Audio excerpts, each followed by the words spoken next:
For you, Joshua. Hey, so I just heard about you from a friend and kind of wanting to, I guess, get a better understanding of everything. Sure. Uh, so I am a non-Muslim. I'll say I classify as agnostic. I believe that sure, there's a Big Bang, more science related in belief, and I believe that there's sure.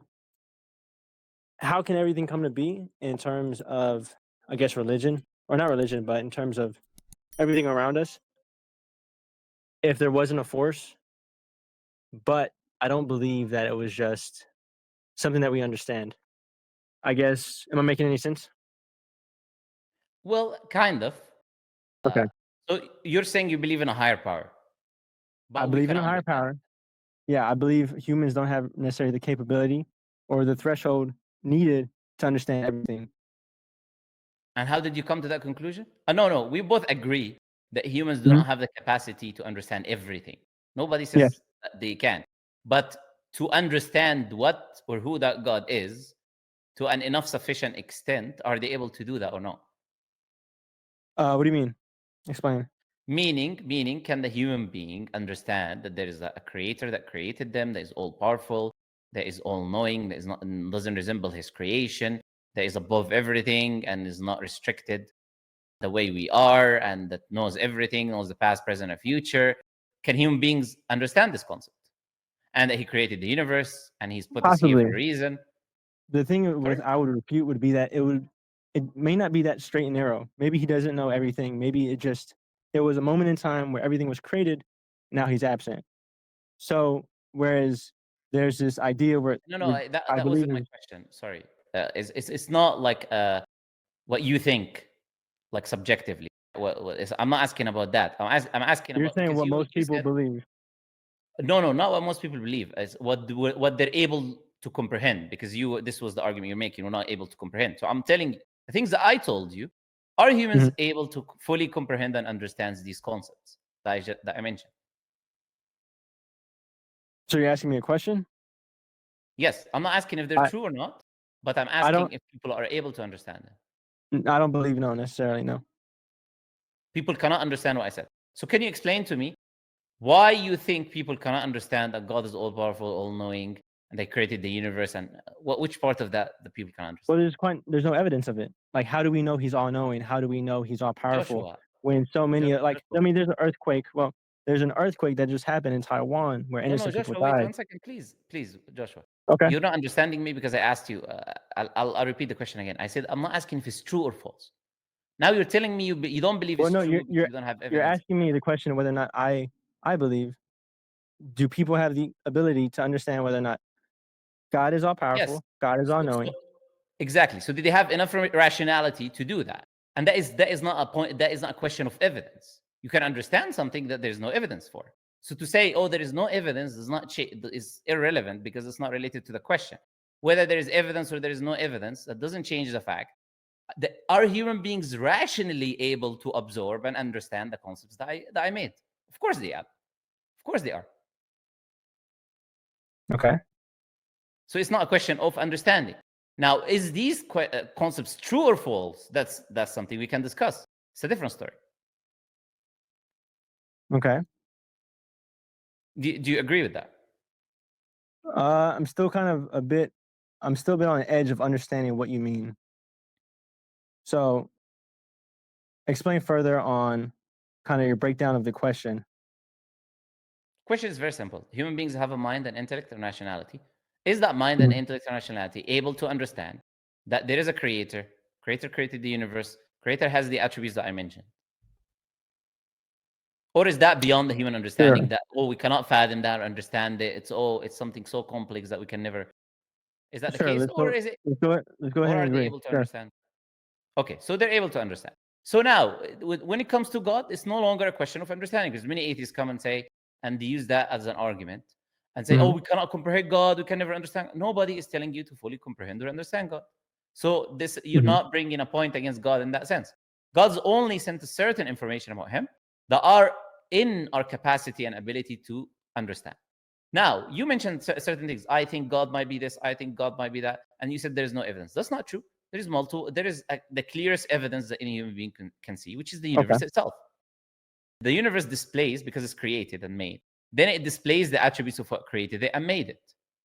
So if the universe displays the most complex systems that human beings cannot even fathom until this day, electromagnetic waves, zillions of stars and galaxies, they're running in course and order, and they're continuously doing so until this day. The precise laws of gravity, the fine-tuning and the existence of the universe, the systems even within planet Earth, how things live in harmony. We talk about the trees, the systems, the plants, all of these things. So all of that already gives us a fact and a conclusion that whatever creator made all of that was all-knowing, had knowledge that none of us can ever even access or understand. It's what we refer to as all-knowing. Otherwise, he would not have been able to do that. So to say there is no evidence is not true, because the universe itself is the evidence. Also, the universe is also the evidence of the power of that entity. The universe is also an evidence that it is not bound by time and space the way we are, meaning that it knows the past, present, and future, and it created time-space continuum that we live in. Therefore, created time and space. So it knows everything. It knows the past, present, future, everything. Agreeable. So, okay. So we are saying through the universe, being the ultimate evidence, you can come to a conclusion of, let's say, many attributes of God, like the ones we mentioned.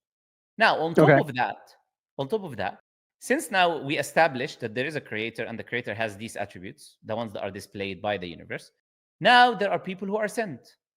Jesus, Moses, Noah, Abraham, etc. These people all come and they make a claim. The claim they make, we come from that creator that created the universe. Okay. Now how do you back that claim up?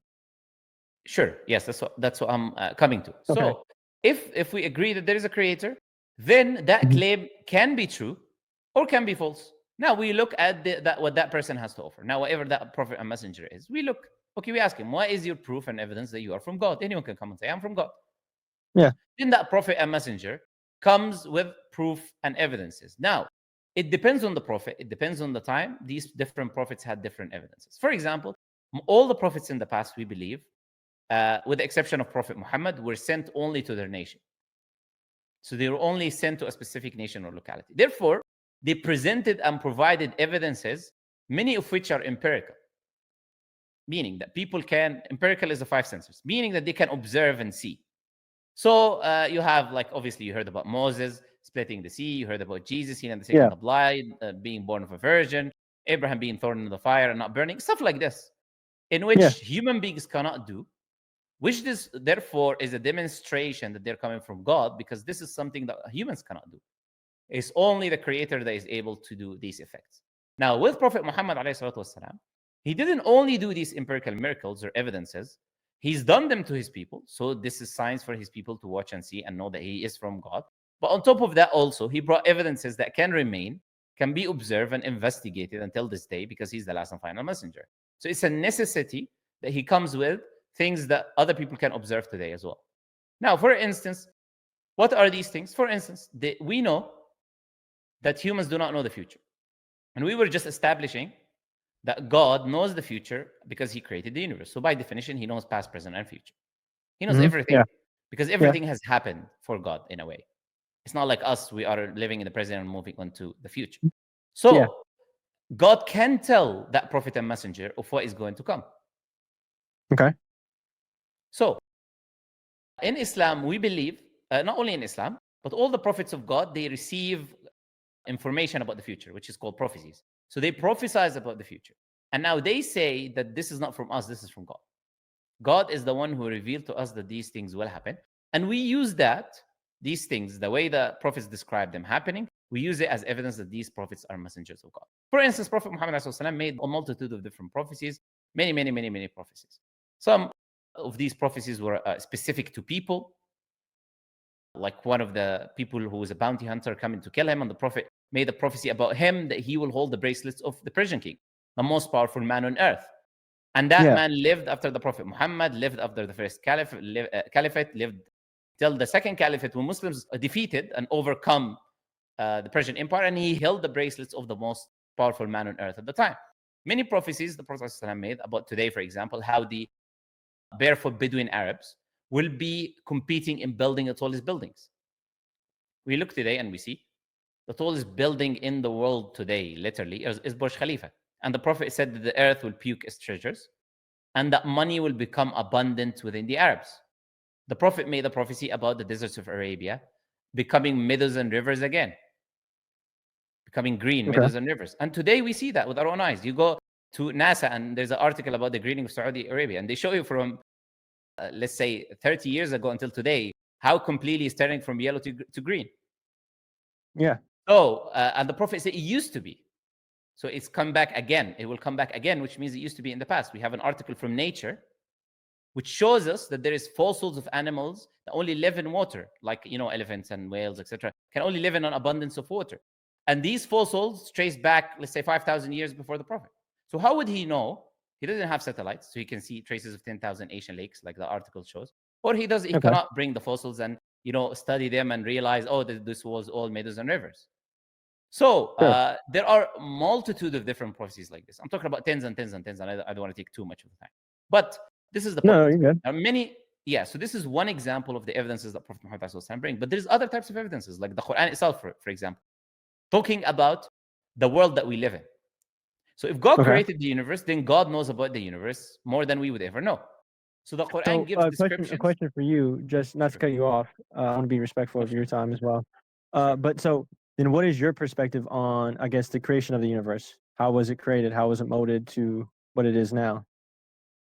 Yeah, so my perspective will be based on the truthfulness of Islam, which is I was presenting right now. Why?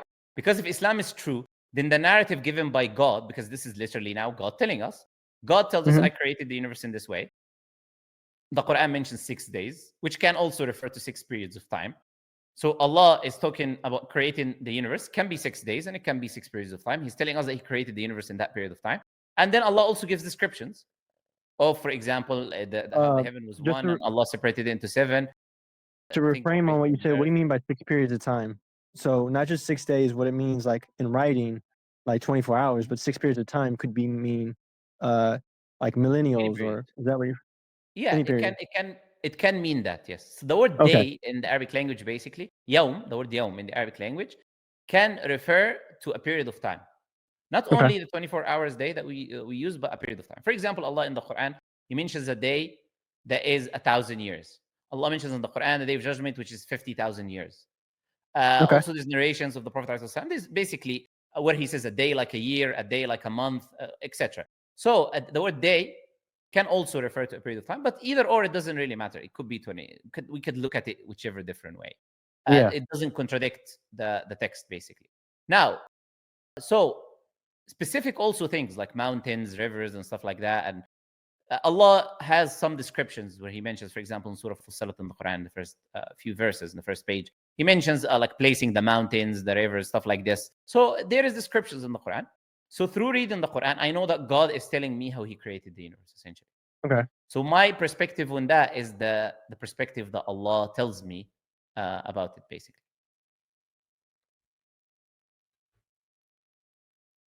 Okay. So then I guess in terms of that, how do you refute some of the other findings of, say, like the prehistoric animals or things like that, like dinosaurs, stuff as simple as that? Why do I need to refute that? How So does that contradict anything? how does it play into the creation of the universe? With it being 6 days, right? It is That known doesn't that contradict. Once the okay. universe is created, then let's say 50 million years ago, God can place dinosaurs on it. Hypothetically, by the way. Like Okay. I don't accept or reject the existence of dinosaurs, but I'm just pointing out that doesn't contradict what I said in any way. So Okay. after the creation of the universe, we don't know when that is concluded. So we don't know the age of the earth exactly. All right. It doesn't matter what science says. This is speculation because it's not based on the scientific method, because you have to go back in history. So it's not things which you can put under a microscope and know for sure the exact dating. That's why it changes. So Mhm. we don't know exactly how old the Earth is. But well, my point, anyway, is existence of dinosaurs or non-existence does not contradict Islam in any way, basically. So how many days after the creation of the universe was the creation of man? Did it describe that in the text? No, Allah doesn't Okay. tell us specifically Okay. when. And there are, you can read the text that there was even perhaps maybe some scholars hold this position, but it's not an absolute thing as well because we're not told clearly. But there's some scholars that hold the position that there was even creation before the humans. For Adam was sent on earth, etc. There was other creation even on earth. Okay. But anyways, whether there was or there wasn't a specific time where we're told, okay, it was this year and then we're separated how many years. And obviously that doesn't really change anything. Doesn't like influence anyone's life or change theology in any way. So it's not useful information for God to tell us. So we're not told about it. Now, okay, so with the stories and the prophecies, how do we know that those are in fact true? I know what you told me, and one of the ways that we can tell that God is all powerful and all knowing is with some of the knowledge that, you know, in like the tower, for example. But how do we know that it's not just pure luck or just coincidence? You know, how do we know that? What I just told you is how we know. First, we establish the existence of God. Then, secondly, I told you the Prophet made tens of prophecies, all of which are correct. And then I told you that these prophecies were not only like some of which were at his time, some later on, some today. The Prophet existed 1,400 years in the past. Okay. So we're not. These are not things you can predict, basically. So when you have numerous prophecies of the future about different things, like I was giving you an example about building buildings, about the earth and its geology and the change of water, about many different things.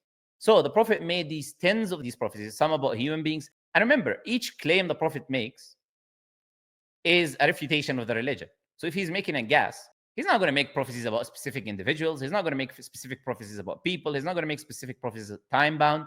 He's not going to make any of that because he's just guessing. And if he's wrong, then the whole religion is false. Yeah.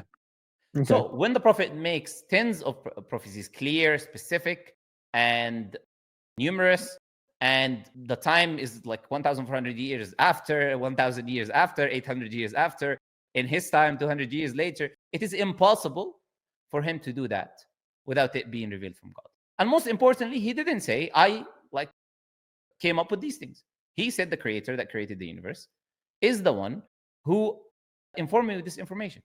But like I said, this is just one evidence. There's many other evidences. Yeah. In Islam.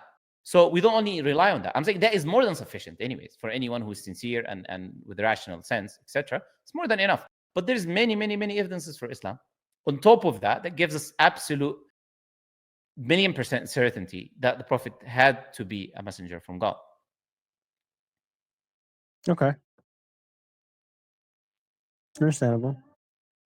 Okay. So what my question to you, okay, will be then. Go ahead. Go ahead. Ask me a question. Yeah. If all of that makes sense. But I mean, it's still like because I'm still not knowing enough of, say, the Muslim religion. There's still arguments that are yet to be refuted on my end, but it's still a wary feeling of trusting something where so many words have been passed down from so many mouths. How do you know which is true and which is false? When it's like, is it a guarantee that everything in the Bible or not Bible, but the Quran is true? How do we know? So the Quran, we know the Quran is preserved in many ways. Like first, we know the Quran is preserved is because we have an oral tradition, which is memorizing the full Quran from beginning to end, word for word, and that tradition has been there from the time of the Prophet. Right now, we're in Ramadan. If you go to the mosque tonight, because it seems like in the US, maybe I think, or it's still day for you. If you go to the mosque tonight in the evening, you will see they are reciting the Quran, one part of the Quran. So in the 30 nights, they recite the 30 parts of the Quran. Now, all of it from memory. So the person who's leading the prayer, word for word, is reciting the Quran. Now, not only if he makes a mistake in the words or letters, if he makes a mistake in the vowels or pronunciation, he will get corrected. Who's going to correct him? People behind him who are also memorizing the full Quran from beginning to end. Now, this tradition, today, we have millions of people today who memorize the Quran word for word. This tradition has been from the time of the Prophet ﷺ, existence of memorizers of the Quran that took the Quran from the Prophet and taught it to their students. No other religion on earth is parallel to Islam when it comes to this idea. Now, that is already an absolute proof anyways. The Quran is the same that existed at the time of the Prophet, because even if you throw every book at the sea, we can reproduce it in 1 hour. You go anywhere in the Islamic world and you will hear the same Quran. But not only that, we also have carbon dated manuscripts from the 1st and 2nd century of Islam. The same Quran that we have in our hand. We have parchments from the life of the Prophet himself. The same Quran that we're holding in our hand. If you go to Birmingham, they have the Birmingham manuscript, which dates to the life of the Prophet. And it has the same Quran that we're reading today. If you go to the Sana'a or the top copy, they have the full Quran, and it is the same Quran that we're reading today. The Sana'a manuscripts are like 950 different Qurans, 15,000 parchments that they found in Sana'a in Yemen. So, but we don't need to rely on that anyways. That doesn't matter to us because we have the oral tradition that I told you. But I'm just giving you on top of that, we also have that as evidence. So there is no doubt that the information that I've given you is what the Prophet ﷺ said. Okay. Now, you said, but there are certain points that still need to be refuted, so you can present them. That's why we're here. What are these points? No. It's just I don't know them. It's Muslim religion. But Joshua, that makes no sense, Joshua.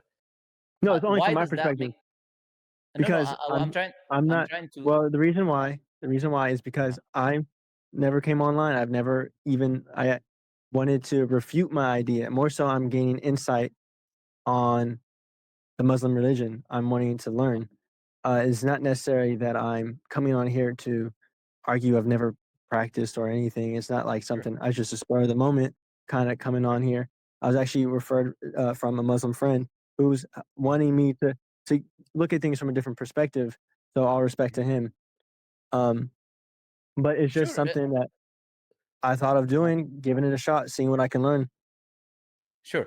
But the question is, did what I say is something which is an evidence based on something which is rational that makes sense? Let's just use that. Let's ask this question first. Start from this point. Is it what I presented you? Not. There are some ideas that wouldn't be able to fit within my idea, which is essentially that, okay, there's still, you say that the prophecies are, established that, I could just argue that they're coincidences and it's like the only way No, for you me to can't. figure it out. I could, because, But I coincidences. told you why you can't. Why? I explained to you because the fact that the Prophet has made tens of prophecies. When you tens, That's we're saying 10. tens. That's 10. And it's No, not like not so. 10. Tens with an S. Oh, 10s with an S. I'm not saying actually. I'm not saying 10 actually. It could go up And to 40 or 50 or even could go up to more. and then you if you count them. be here all day Now, telling me those 10s, and it's not until you ring off all those 10s where it's convincingly. You've only told me that there's wait. 10. No, Joshua, I'm trying to Yeah. make a point. Okay. I'm not necessarily, I'm saying if what I'm saying is the case, that there Mhm. are tens of prophecies, which there are, and I'm more than happy. By the way, I have videos on my channel where I go through many of them, other than the Okay. ones I already gave you, many of these tens. So if someone goes through all my videos, they'll find many. So Yeah. do we then agree if these are many of which time-bound, people-bound, individual-specific, time of the Prophet himself, hundreds of years, 100 years after him, 500, 800, 1,100 years after him, that's impossible for him to know as a coincidence. Let's first agree on that as a principle. Sure. I'm not make a single false prophecy. You just okay. So No, he's like, no, yeah. Sure, we can agree. let's be realistic. Obviously that's not possible. So if that is not possible, then the Prophet is a messenger of God for a fact.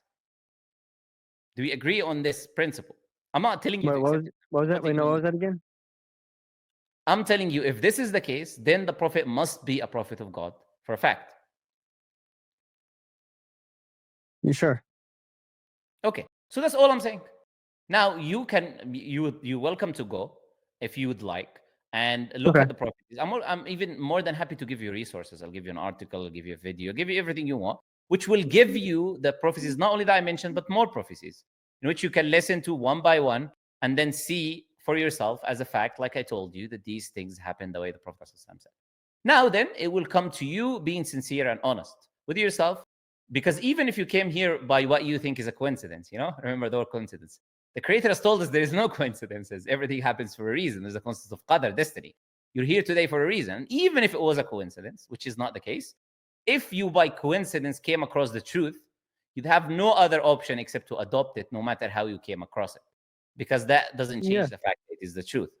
So, but to say that there's maybe possible questions that I don't know, obviously that is not a rational thing, because You can apply that to anything, and you'll never accept anything, because you could say there's possible questions that I do not know. Here, they could always, you can say that until the day. I feel, well, I do feel like that is rational for my situation, because I haven't even watched any of your videos. This is my first time ever running in, like, ever, like, No. even To watching. say there So, is, but sure. for my To say, position, of course, if you were to go with that and have watched every single one of your videos, and then you were to refute that, were to say, "Hey, I'm not ready for this." Well, you've sure done a lot of research and done a lot of studying. You should know.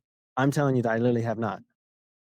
no, I'm not. I think you're misunderstanding what I'm saying. I'm not telling you don't do research. You're welcome to watch. You don't No, really. I know, I get what you're saying, but always saying that, and always having that perspective. Sure, I agree with you. You'll never be satisfied with what you learn, and you'll never be open to the idea or agree with one. I get what you're saying, but it's just from my Exactly. perspective, I have not even done even just a little bit. No. Like I said, I'm not telling you. And if you understood me, you just said you understood me. I'm not telling Yeah, you to do a little bit, or not to do a little bit, right? Like I said, after the stream, you're welcome to go and do your research, which is, I would say, is a rational thing to do if this is the it first would be. time you Yeah, expose these things.